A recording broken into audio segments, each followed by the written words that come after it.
The salaryman, dude, like the symbol of Japan. そうなの He kind of is like Superman in some way. He helped Japan rise the ranks towards economic stability and economic prosperity, right? Getting rid of zaibatsu. 三井三菱住友の3財閥だけで、上位100社の総資産の 28% も Jesus. Yeah. But it seems like in Japan, like it's like you have like very like jojo, like you just kind of like go up like slowly like this, and that sense of stability, I think, was essential to this miracle that Japan experienced after the war. こんにちは、全人類と友達になる男、僕がミスターフジです。そして花です。バヨンです。 Aron desu. 今日のテーマは戦後日本の経済復活の奇跡について。 Whoa. That's a lot to say. That's a lot to say. Whoa. 今日も歴史会となっておりまして、はい、アーロン先生よろしくお願いいたします。よろしくお願いいたします。今日はどんな話をしてくださるんですか？ People often talk about Japan's quote-unquote post-war miracle. Yeah. Right? Ooh, yeah. And I want to lean into the word miracle. What's a miracle? Me being quiet? Dude, impossible. Yeah. Nearly impossible, but it came true. Right? 戦後の経済がこう落ち込んだところからの復活みたいな感じで今日はいろいろ話してくれると。しかも海外から見たときにここ面白いやんけって思う話をしてくれる。Yeah, exactly, yeah. So, as a bit of a disclaimer, I am by no means an economic historian. I did not specialize in economic history when I was in graduate school. I did cultural history and labor history. So I don't know all like the economic terminology and all the historiography that goes along with economic history. But I think what I want to try to do with this, it's more like what cultural aspects of this recovery that I find kind of interesting from my Canadian mesen kind of thing. Nice. カナダで歴史科の大学院卒業してるねアーロン歴史マニア先生に日本のここの歴史面白いなって思うところを話してもらおうと思います。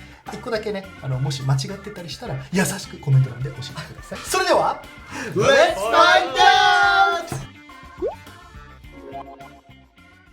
1個目 What? Fixing Japan's hyperinflation of 700%. Whoa!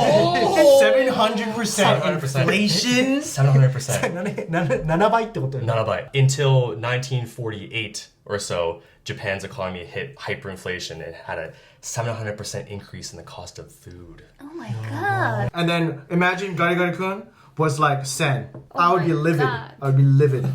So basically, like, if you think about the context of the time, right? Japan just was defeated in a war. Its industries and cities were completely destroyed.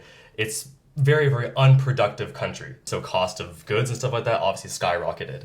And so thanks to what was called the Dodge Line, named after this guy named Joseph Dodge, the Dodge Line implemented a series of economic policies and limitations to kind of get the Japanese economy to move in a direction towards productivity once again. Kind of thing. Yeah. So what's the Dodge Line? After the war ended, Japan was in economic ruin. Its cities were physically bombed to shit. Right? Yes. Kobe was flattened. You ever see Futaro no Haka? Dude, oh my god, dude. Yeah. Tokyo was destroyed, Kobe was destroyed, its major industries were destroyed. Its economy for many, many years was devoted towards war making and building materials for war, right? But now that the war is over, where is the economic stimulus coming from, right? And the people were suffering horrible poverty conditions, right? And so after the war ended, MacArthur, right, and the GHQ, they occupied Japan and they set out to, quote unquote, rebuild Japan and democratize Japan. なんでこの時こんなにインフレが起こってたの？ So much of Japan's industry, so much of Japan's economy was devoted towards war building, war making, right? So a lot of the main industries, like, Mitsubishi, for example, they were shipbuilders, right? And they wanted to build munitions factories and stuff like that, right? They weren't necessarily devoted towards consumer goods, right? But now that the war is over, that need to build war-related materials obviously goes to zero, right? And so these people go out of work, and that, cascading effect, I don't know, the economic calculations or whatever causes prices to go up over time. Of course, it's a lot more complicated than that. But from what I read, one of the main reasons is because, production basically just grinds to a halt, right? Just making things more expensive over time. And obviously that caused a lot of problems, right? Among regular Japanese people. And so the Supreme Allied Command, MacArthur and the boys, they hired a financial analyst guy named Joseph Dodge out of Detroit. Long story short, he temporarily flattened out the inflation. He solved the big inflation issue. And so in the long term, this had very, very damaging consequences. But in the short term, it worked out really, really well. I think they call it the Dodge squeeze. The Dodge squeeze. Yeah. So here's a 5-point plan that the Dodge plan outlined to fix the economy. Okay. And I think the most important thing here is fixing the exchange rate to 360 yen to the US dollar to keep Japanese exports prices low, right? Yeah, so to incentivize more exports, I guess, right? Because Japan's they produce a lot of things, right? And so in order to make Japanese products more attractive, and for the Japanese government to sell more things abroad, they made this exchange rate flat or fixed. And they fixed this exchange rate until the 1970s, I believe. Dang! I should have exchanged in the 70s. Yeah. ドルの方が強いってこと。Yeah. ドル高い。3倍ぐらい。ジョセフ・ドッジさんはアメリカから来たわけでしょ。でアメリカ出身の人が日本に有利になるように円とドルのそのバランスを取ろうとするって面白いなと思って。Yeah. And I think, again, this kind of goes in with more like a global context situation, right? Like Cold War is starting to ramp up. The U.S. kind of want to keep eyes on the Soviets, and they want to have an ally in the Pacific, right? And whereas after World War I, I think the Allies kind of learned the lessons of World War I, right? Because after World War I, they punished Germany so badly, right? From the lessons that the Allies learned in World War I, they want to, instead of punishing Japan, they think they want to democratize Japan and bring Japan up to make it a close ally with the US, right? And in the short term, the Dodge line stabilized the Japanese economy. It kind of kick-started the economy in the sense that Japan started to export things again, right? But like I said, the Dodge squeeze happened and Japan fell into a bit of a recession. But what happened in the 1950s? Another war happened in the 1950s. Another war. なんでしょう? Korean War? The Korean War, the Korean War. Often forgotten, unfortunately. I think it's overshadowed by Vietnam on one side and overshadowed by World War II on the other side. But I think the Korean War is really, really important to Japan's recovery because I think I saw a quote somewhere that the Korean War breaking out was kind of like rain from heaven coming down onto Japan. It was such a gift to Japan because, hold on, it was a gift in the sense that because the U.S. was fighting in Korea as well, and they were using Japan as a base, the U.S. dumped $2 billion worth of contracts into the Japanese economy.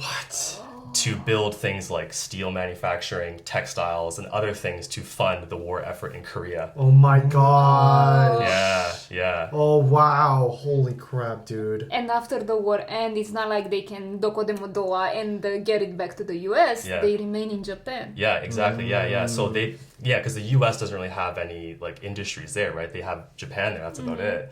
And so they dumped all this money into Japan, and Japanese companies were like, thank you, Kami-sama, is like the story that I read. Are you serious? Yeah. Again, the economy is kind of based on war making again. I don't know how I feel about that, but thanks to the Korean War, I suppose, Japan got a really, really big economic boost. And I think that's when things really started to get better for Japan. じゃあその今説明してくれた1945年、戦後から1952年までが 700% のインフレとかありながらもアメリカの管理下に置かれて経済をこう戻してきたと。もう52年でアメリカの管理下は外れたんだよね。Right, yeah. The San Francisco Treaty happened and then the occupation ended.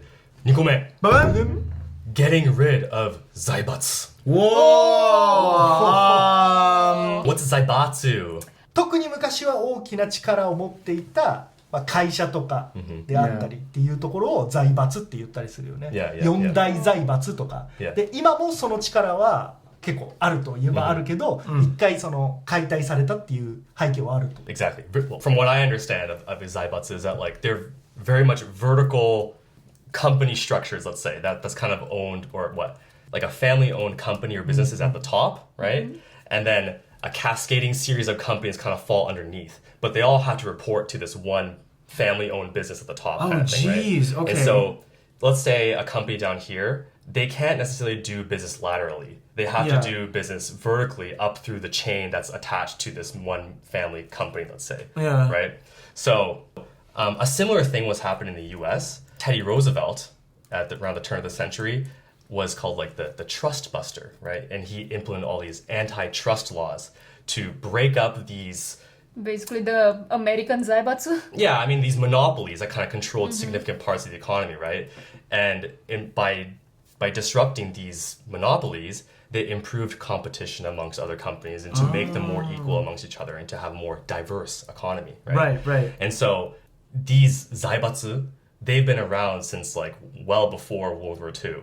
And these like major, four companies, right? Mitsubishi, for example, is what's called a zaibatsu, I guess, right? And these big companies kind of controlled huge parts of the Japanese economy for so long, basically all from Meiji up until the end of World War II. 財閥がじゃあどんだけ力持ってたのっていうのピンとこないと思うから、ご説明すると、三井三菱住友の3財閥だけで、上位100社の総資産の 28% も Jesus. で終戦直後でも大手4財閥の株式資産のシェアが 22.9% だから日本の産業の全部の4分の1を4つの会社が全部持ってるっていうか、 Jesus. Which is crazy, right? Yeah. Four monopolies, huh? どんなエピソードがあったかって言ったら田園調布とかあるじゃん。で三井とかは1923年とかにこの土地を町ごとバンって買ったらしい。What? As if a company can just do that. Like, that's crazy. Heck, dude. 私鉄とか百貨店と組んでそこを町にしようとか。And so part of the economic recovery plan that the US wanted to implement in Japan was to get rid of these zaibatsu, right? Because Japan at the time was not being productive at all, right? Yeah. And if these big companies are still have like their grip on the Japanese economy, how can you push the Japanese economy towards productivity again if these companies are still kind of controlling what moves in the economy, right? And so they got rid of these companies and slowly, not got rid of them, but they broke up the structure, let's say. Okay. And the economy moved from zaibatsu to a keiretsu, right? This sort of keiretsu, right? And so while keiretsu still has elements of zaibatsu, there's still some like hierarchical structure to it. Keiretsu, it's more like equal, like there's more cooperative relationships between companies that have to work with each other kind of thing, right? Instead of having to go vertically through this chain of command, let's say. So for example, like let's say company A has control of a bank, that has control of a car manufacturer, that has control of a car parts manufacturer, that has control of a garage manufacturer, right? And so the garage manufacturer has to do business with this company's car manufacturer. Who has to have contracts with the car parts manufacturer, right? But after keiretsu was established, this garage manufacturer can go to company B's car manufacturer instead. And so that puts more balance in the economy instead of having these like, big pillars, vertical hierarchical structures, right? Another big part of this story is the establishment of the Ministry of International Trade and Industry. Whoa. A totally separate government ministry was created specifically devoted towards economic development, right? And so I think a lot of the economic development pre-war was built for like war making or preparing for war and like just general industrialization, right? But as the Japanese economy has shifted from war materials to consumer goods, they had to change their mindset of how the economy was going to function, right? So they created this new thing called the Ministry of International Trade and Industry, right? And so as a concrete example, the MITI model, they allocated 83% of its loans, like from the central bank, 83% of its loans to key industries such as electric power, shipbuilding, coal, and steel, right? And so these things can be used for consumer goods Yeah. and middle class, developing the middle class in some way, right?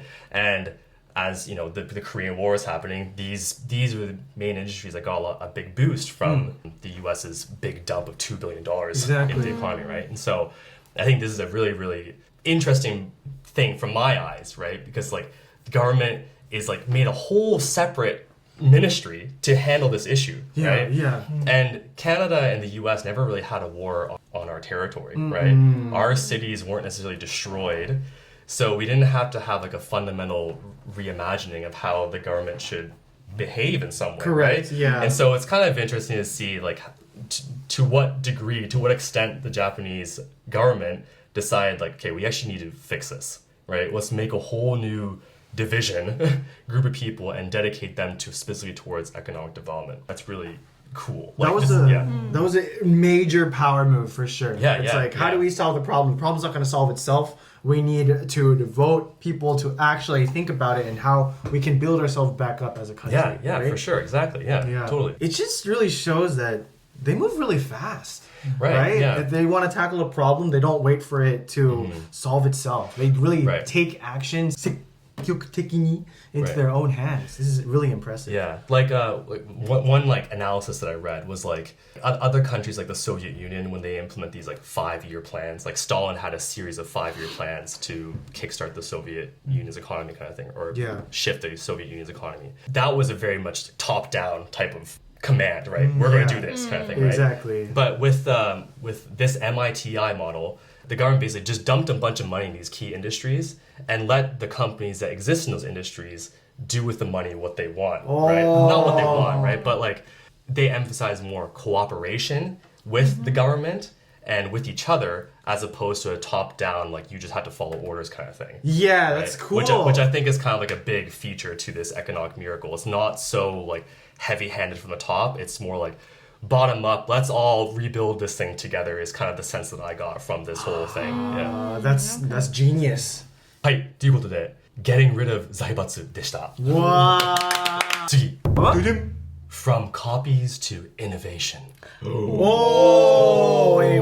What do you Yeah. mean? What do you mean? Are you talking about his catchphrase that Japan making can do 0 to 1 but 1 to 100?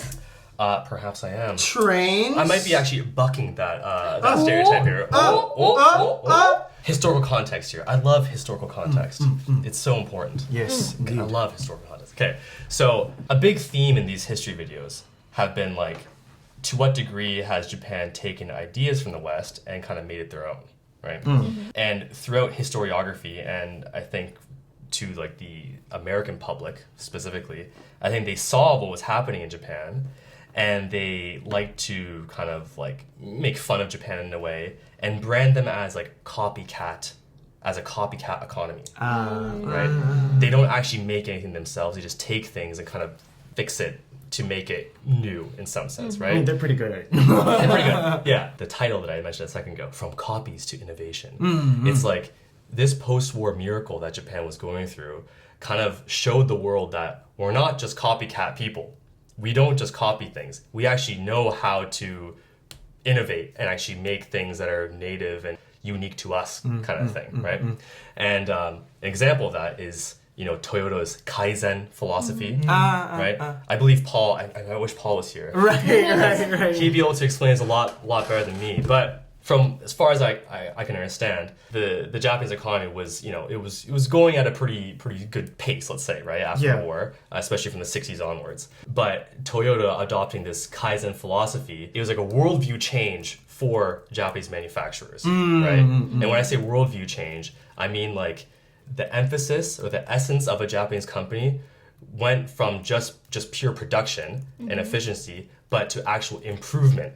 The whole purpose of a Japanese company is to improve over time and to make the company better, kind of thing, right? And obviously every single company has, its goal is to make more money and to be more profitable and blah, blah, blah. But I think the whole Kaizen philosophy isn't just money, but it's like about efficiency, improving the livelihood of workers, and improving, you know, its impact on Japanese society, and any aspect that you can think of in which like a Japanese company has influence in society, we want to Kaizen that is kind of like the philosophy that they had, right? And so a specific example is like in Toyota's, they had a plant in West Virginia, right? West Virginia. Mountain Mama, right? And then Country road まで言ってる and so they had this problem where like one of the parts on their production line like constantly made like this rattling sound, right? It was like having a problem. There was some issue that wasn't like some bit wasn't like put in place properly. It was a consistent problem they were going through, right? And so instead of just kind of like fixing the problem as it goes, because of Kaizen, let's say, this is a bit of a silly example, but like, because of Kaizen, they took a step back and they re-engineered the whole manufacturing process to fix this problem, right? Yeah. And so it wasn't just like pinpointing an issue. It's like a series of things, manufacturing process led to this problem happening in the first place, right? So instead of just kind of dealing with the symptom, you have to deal with the disease. Ooh, patient zero. In that way, like if Japan was truly just a copycat economy, they would just kind of fix the symptom, right? Right? They would just kind of fix the thing as long as like the end product was like similar enough to what they were trying to copy, then, you know, everyone's satisfied kind of thing, right? But because of this Kaizen philosophy, they took a step back. They realized the whole system needs to be redesigned in some way to fix these issues. Right? For sure. And so through this stepping back, through this different worldview change, they actually open the doors for true innovation to actually occur, right? Because if you kind of take a step back and look at the big picture, it's like these things aren't moving right, right? What do we need to do to fix this? And if they were a copycat economy, they would just be like, oh, just forget it. Yeah. And so by having this philosophy, they realize, okay, how can we make not just our companies more profitable, but more efficient, using less time and less man hours and stuff like that, right? And so I think that's what led to, as part of this miracle, is that I think a lot of companies started to adopt this Kaizen type of mentality. And so that, you know, big companies adopt this thing and the whole kind of country kind of gets pulled up in some sense, right? Yeah. Like what's that term? Like the tide that raises all ships. コピーからイノベーションへって話あったじゃん、20年とか10年くらいでどんどんこう進化していってるんだけど、1940年代と50年代ここはコピーの時期なのね、で例えばトヨタがトラックの部品とかをアメリカの GM 社から輸入してこう分析するとか、ソニーがベル研究所からトランジスタの特許を買うとかで、そういうことをして成熟国の技術を勉強コピーするっていうところがここの時期で、1950年代とか60年代は品質が追いつき始める、無駄をなくすとか 5S とか自動化とかそういうアイデアが出始めて、1970年から80年代がもう改善プラス自分たちの技術で世界に影響を及ぼしていく。この時代カローラクラウンがアメリカで壊れない車と評価1位。 What? Well, that you can still trust Japanese engineering. でソニーのウォークマンとか出てた時代、トヨタの生産方式 TPS、1990年代末世界トップ100製造業の約 70% がそれを導入してるっていう、だからもうコピーから始めてだから40年とかかけて世界が使うようなもうすごいクオリティのものを作り出したっていう感じなんだよね。So I think that's why it's really cool, right? This whole theme of just like going from copying things but to actually making things that are respected or whatever, right? Is like Canada isn't really a productive country in the sense that we don't really make a lot of things ourselves, right? We like to take our natural resources and send them abroad kind of. That's kind of like where historically and even now our economy is kind of stuck in that mentality, right? Yeah. And so it's cool to see a country actively trying to break away from things that they're used to, right? Because it'd be very easy for Japan just to be like, yeah, we bought these like transistors or whatever, and let's just analyze them. Yeah, we'll just kind of make them for the Japanese market. Ori, right? They could have taken the easy way out. Yeah. But no, nothing steps the Japanese spirit, huh? Exactly. And so, I mean, as a Canadian, like it's kind of like I wish Canada would like go take some action and move their economy in a way that's more productive or more like innovative, right? Because it's like it's possible. It's clearly possible from like a war-torn country to achieve levels like that Japan did. And Canada's a rich country. Why can't we do it? But I mean, who knows? That's a bit different. That's a different story. But like it's like I said, the whole theme of this video is from like our perspective, why these things are interesting. This is one of them, right? This like philosophy of changing things, right? That's so cool. From copies to innovation でした。Yay! 次、ブブン Rise of the Salaryman. What the heck? This is Planet of the Apes thing. What's going on? Dude, Rise of the Salaryman. Rise of the Salaryman. They're taking over. The Salaryman, dude, like the symbol of Japan. そうなの I have put this in here as a joke because I was like, salaryman, right? Because I feel like salaryman, especially amongst like foreigners who live in Japan, they like to kind of like not poke fun, but the salaryman is kind of like the butt of all jokes in some way, right? It's kind of like, you know, the stereotypical salaryman is kind of like this middle-aged guy who has his wife take care of all the finances in the household, blah, blah, blah. These are stereotypes. I'm not saying everyone is this way, but these are stereotypes, right? But in a real way, though, I think the salaryman system, the salaryman culture, the salaryman identity, he kind of is like Superman in some way. Yeah. He kept the family together. That's right. He helped Japan rise the ranks towards economic stability and economic prosperity, right? Through Sabi Sazangyo. I'll put forward 2 points, 2 main points why I think this is true. Point 1, lifetime employment at a company. Lifetime employment. 終身雇用ね Yes. It seems to me that not a lot of Japanese people just kind of take it for granted. It's like, yeah, it's like atarimae kind of thing, right? They kind of think it's like of course, this is how it is, right? But in Canada, and I think especially in the US, at the same time, like during the 1980s, now especially, you can be fired at a moment's notice in America. Yeah. Even if you are like, if you have a permanent full-time contract with a company, you could just be cut anytime, right?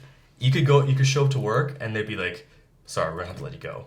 And then you have to leave right there. No warning, nothing. What did they call it? At will employment? Yeah, at will. Will employment. Yeah, at will employment. But I think, you know, another reason why like this whole lifetime employment thing is so important is that it gives the average middle class Japanese person like job stability, you know, financial stability, and a very, very clear and well-defined plan of career progression within a company, right?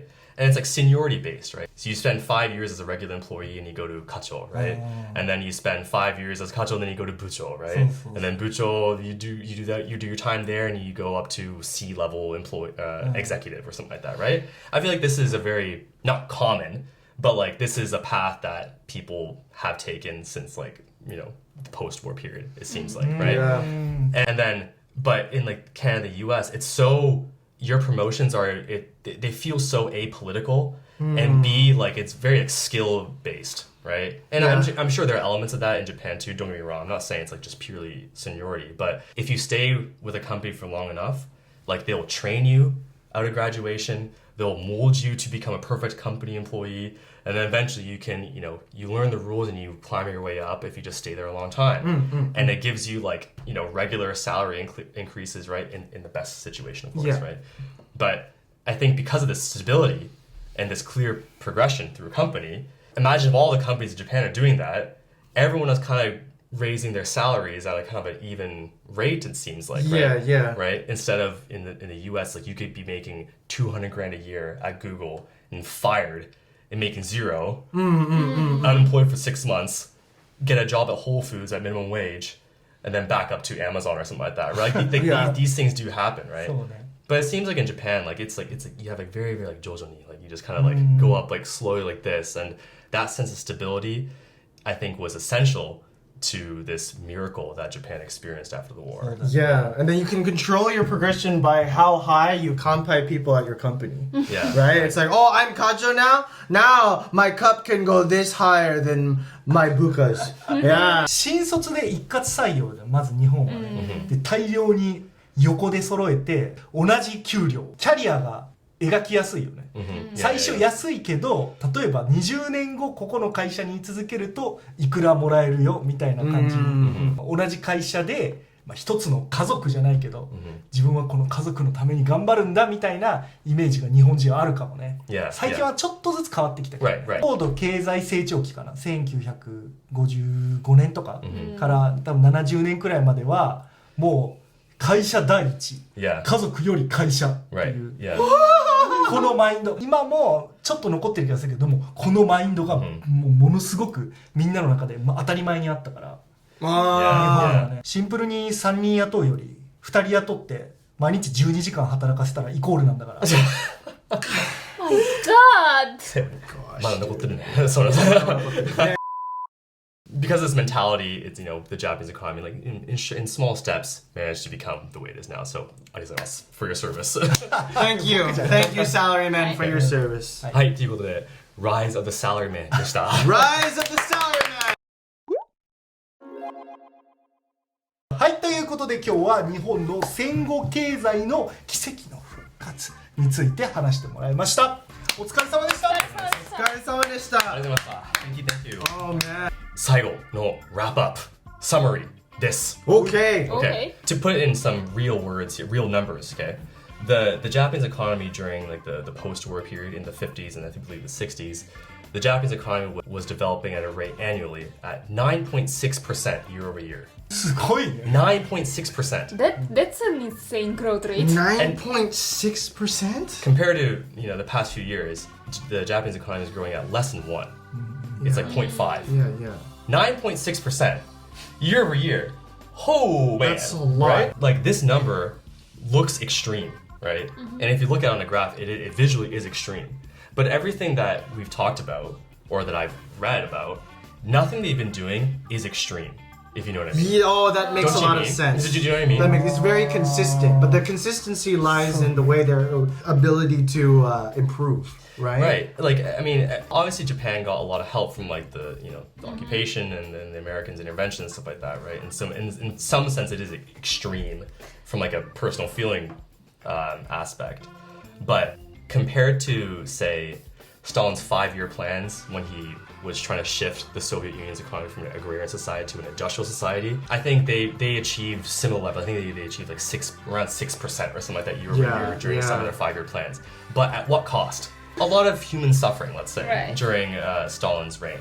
But the economy was doing great, so I mean, who cares, right? Well, but I think what makes the Japanese situation unique is that it was like piecemeal, like a little bit here and there. Kaizen, right? Like they're doing a little bit of change here and there, slowly moving towards productivity to get a really, really big result at the end. And it wasn't just like pure numbers, like the pure economy, like lifestyles were improving. What the HDI, the Human Development Index, was going up. Like everything was going up, even though they weren't doing anything necessarily like crazy, right?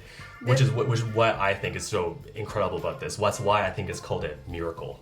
なるほどね。だからもうじゃあカナダの目線から見たときにこの経済成長というか復活の奇跡はこれ日本しかないなみたいなイメージ。That's my sense of it too, right? Obviously, like other countries have achieved similar 復活, right? Ritsu, right?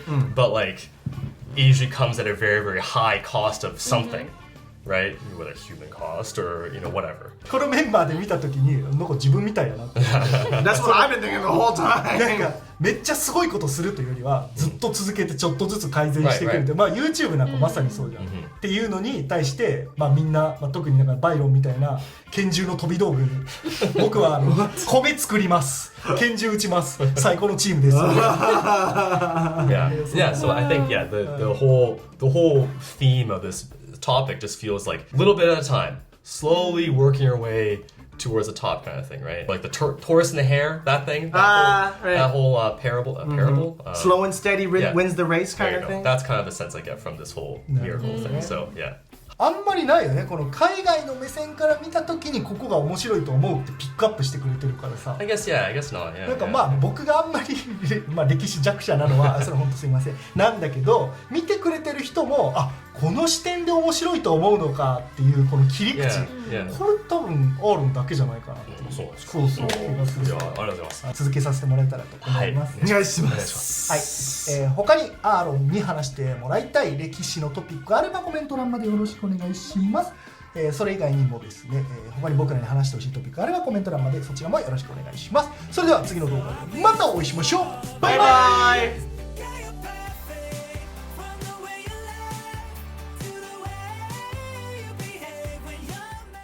チャンネル登録お願いします。